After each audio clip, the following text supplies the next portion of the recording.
Hello everyone, this is Jacopo, CEO of Dynamite Studios, here with the second Feature Spotlight update for the upcoming Winter Alpha. I've decided to do this on video because there's really a lot of information that I need to deliver, and I think that it's more enjoyable for you to watch a 15 minutes video rather than reading a 2,000 lines long blog post, and it's also a lot easier for me to make, so let's roll with this. And let's cut to the chase and get straight to what I need to talk to you about, which is how we are overhauling the city system, starting from how we are changing the map of Mir. If you're new to Fractured, Mir is one of the 9 continents that are planned for the game. It's on the human world Synthesia, and it's about 55 square kilometers in size.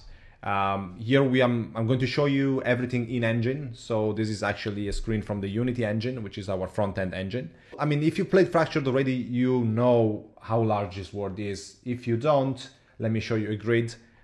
Each tile of the world is about half a square kilometer.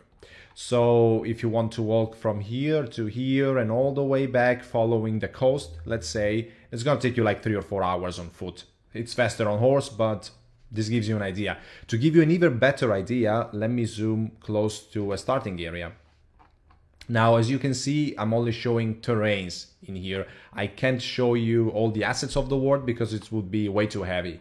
But what I can do is actually load a couple tiles only. So this is the starting area, right? If you played Fractured, you've seen it already many times. It's one of the 2 starting areas. This is the bank, tailor shop, town hall, and so on. I've placed already a dummy in here that's pretty much as tall as a character. And so let's look at this. Let's zoom out.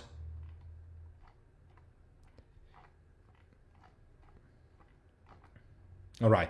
I hope that you get the scale of the world from this, right? Our worlds are very large and they are completely seamless, right? You can walk from here to here, no loading times whatsoever. Hopefully also no stuttering at all because all the loading is asynchronous and done in the background. So it's a pretty cool system.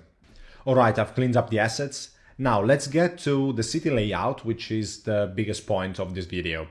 Let me show you something that is going to help you understand how the world was configured in the previous test. Cities were introduced in the summer of 2019, so about 7-8 months ago. Here I'm revealing the areas of terrain that are not flat, where players cannot build. And the reason I'm doing so is to show you where city areas used to be located before. And it's pretty visible, right? You have a large city spot here, and then 1, 2, 3, 4, 5, 6, 7, 8 small areas all around here. Now, as you can see, there used to be many cities, right? I mean, 9 cities in such a small area is really a lot.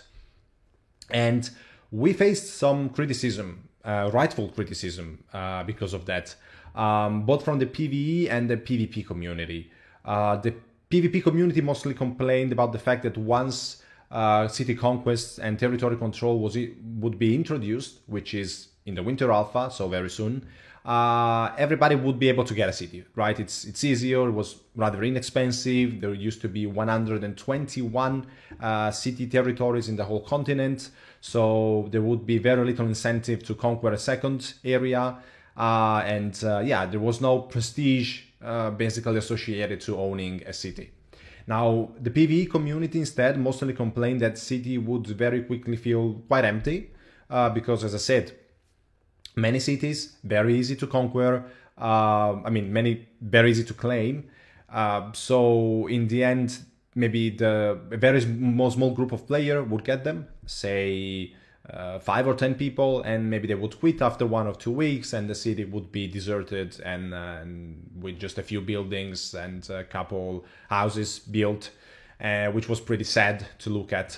So we needed more commitment to get those cities for sure. And also another very big criticism was that in order to do something in the world, you had to be part of a city. Now, in the previous 2 tests, you were able to live either inside of a city, but to do that, you needed to apply as a citizen and be accepted by the governor, or you could live outside in one of the free land parcels in the world, which I can show to you right now. Here, this chickenpox-like configuration was the land claims. All right, there used to be about 1,500 more or less. Now, even if you lived inside of a city, you could do very little alone, because you could do almost nothing inside of your own home. And well, you had to share all the shops with other players, which meant that other people could come and steal your resources. You couldn't process resources at home, like building tanning tubs or smelteries to process ores into ingots at home. So it was, yeah, I mean, many people said, oh, this is a game only for large guilds. If you're solo or with a small group of players, you can't do anything. And in a way, it was true in the previous tests, and that's what we're trying to fix with this new test. So let's hide the slopes, and let's show you the new configuration of the world. So here we go. Territories. Now, the configuration of the world is really, really, really very different now. Never mind about these areas with this peculiar pattern. These areas are the points of interest, so like open world dungeons or PvE regions. This is the very famous Hardwood. This huge one, which is several kilometers wide, is the also very famous Veil of Shadows, and so on. And let's focus on the one with the solid pattern, which are the territories or regions. Now, there are 36 regions inside of Mir right now, starting from the Winter Alpha, and each region contains one city. This means the total number of cities has gone down from 121 to 36, so much, much, much fewer than there used to be. As you can see, regions vary greatly in shape and size also, and they also vary in the amount of points of interest they contain. So some are naturally more attractive and some are naturally less attractive. Also, another very important parameter to consider when you decide where to settle is how many neighboring regions one specific region has. So for example, this one has 1, 2, 3, 4. Relatively hard to conquer. But if you get this one, for example, it has 1, 2, 3, 4, 5, 6. So it will have to sustain the attack of 6 neighboring regions. We're going to get to that in a future video about city conquests and PvP specifically. But, you know, that's just something to consider. Now let's get to one region whose layout has already been done, or at least partially done, this one here. Now let's talk about all you can see in this portion of the world, all these areas with different colors, starting from the blue one up here. This one used to be a resource node. First big change, resource nodes are no longer connected to a specific city. Everybody can go inside of them and extract resources. So if you live, let's say here, you have a house in this residential area, you go here, you take some ores, I think it's copper and tin in this mine, you bring them to your place, you process them, you can do it. Now I know some of you may be like, but what if me and my guild own a city here and then our enemies come here and take away our minerals? Well, first of all, you can kill them because open PvP is a thing now. And anyway, if the other guild has its base somewhere here, it's going to take them like 1 hour to come here and take the resources with wagons and bring them back. So it's really not doable, or anyway, not convenient, right? So you will be able to harvest these minerals and control the territory and harvest because you're close. Distance really matters. Now, these areas are points of interest for PvE. We don't really care for this video. I think it's trolls, sea trolls and mountain trolls. This is just for exploration and unlocking knowledge points. So it's a personal thing. Second type of area is the yellow one here. That's a farming area. And this is exclusive to the citizens of the city, since farming is a city thing anyway. It's used to pay for the maintenance of cities. So each city has its own farming area or more than one. The level of fertility of the ground changes according to the region of the world. This region is not really fertile, I think. So the city will struggle paying for maintenance and high levels. However, other cities will have a surplus because they will produce more than they need, and so trading will happen. Trading between cities is very important. Third type of area, the green one here. You can see many personal land parcels, and this is a residential area. Now, inside of a residential area, everybody can claim a land parcel, by paying 2000 gold. That's going to be the price, as long as the center of the city has been claimed. So if a group has claimed this city, then everybody can settle here. And again, I can already hear some of you saying, but what if my enemies come and settle here? Well, they can, but again, you can kill them. So it's going to be a very hostile environment for players who are not friendly to you if they come live close to your city. Then, this is an harbor. Unlike before, harbors are no longer part of a city, they are just part of a region, and they are functional from the beginning of a test. This means that you can actually teleport from one harbor to the other, disregarding whether the city nearby has been claimed or not, which that was a problem in the previous test, right? Where many large cities were not claimed and harbors not functional. That was damaging the gameplay quite a lot. And now to the last part, the most important one, I guess, the city itself.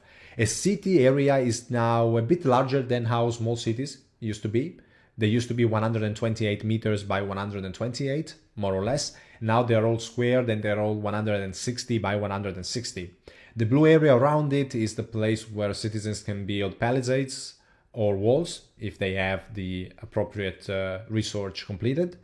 And inside, you can build the usual stuff. There are a few additions. There are new types of marketplaces. There's the new type of bank, new shops, and personal land parcels and whatnot. You know most of this stuff already. What's the big difference? All the services of the city are now open to everybody who gets into the city.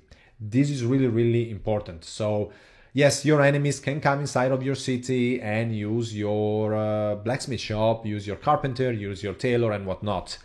Again, you can kill them as soon as they get out of the city. So, you know, it's a hostile environment from them. Even though the city itself is a safe zone, the rest is fair ground. So consider that. Also, it was very important anyway to open crafting to everybody, because players who lived inside of an area but outside of a city, they were not citizens, they couldn't use the facilities, and thus they could do nothing by themselves. That was really, really, really bad. Also, another very important thing, some researches that the city completes transfer to the whole region. So if a city researches blacksmithing, they will be able to build a blacksmith shop with a forge and smelteries. That's only for them. But one thing out of those, the smeltery, is also available for everybody who lives in the residential areas of the region. So if I claim a land parcel here, I will be able to build a smeltery here. So like I told you before, I will be able to go to a node, to a mine, bring the resources to my place and process them. And once they are done, I will have my ingots. Ingots are now a light material. They are no longer a heavy material. And then I will be able to get into the city, use the forge, craft my armor, and come back to my place and put it away. So now solo play or small group play is absolutely rewarding and possible. You can craft, you can enchant, you can do everything. It's really, I think, a much better environment for small groups, the game as a whole. So you can live also inside of a city, right? As we said, outside or inside. What's the advantage of living inside? Well, there are three big advantages. First of all, you are in a safe zone, so nobody can attack you.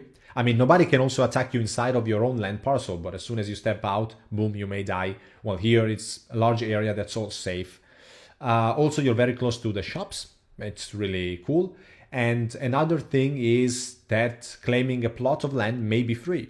I mean, it may be more expensive, but it's likely that if you live inside of a city, you're part of the alliance or the guild ruling the city, so the governor will just give you a plot of land for free, which is a big money save.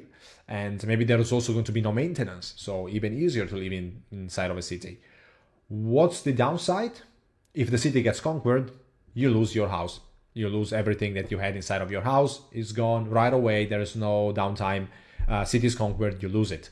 So we expect that cities will mostly be filled with stockpiles and crafting shops and other type of services, but there will be only very few personal plots of land inside of the city. So we expect that also part of the players who rule an area are going to settle in the residential areas inside of the region.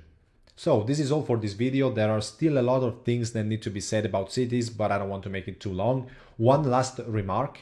We haven't talked about the tech tree, which is, I'm going to keep that for a future video. But one thing you should know is that ranking up your city is the thing that's going to unlock resource points, to unlock technologies.